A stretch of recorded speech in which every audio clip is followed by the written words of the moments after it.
Hiniling ng kampo ni dismiss Bamban Tarlac Mayor Alice Guo sa Pasig Regional Trial Court na payagan siyang lumabas pansamantala sa Pasig City Jail. Batay po sa mosyong inihain sa Pasig RTC Branch 167, yan daw ay para makapagsampa si Guo ng reklamong estafa sa Provincial Prosecutor's Office sa Tarlac laban sa Baofu Land Development at mga stakeholder nito.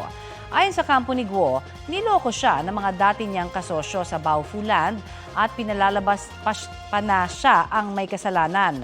Nangako ang kampo ni Guo na agad siyang babalik sa Pasig City Jail kung saan siya nakakulong dahil sa kasong qualified trafficking kaugnay sa mga umano'y iligal na aktibidad sa Pogo Hub sa Bamban.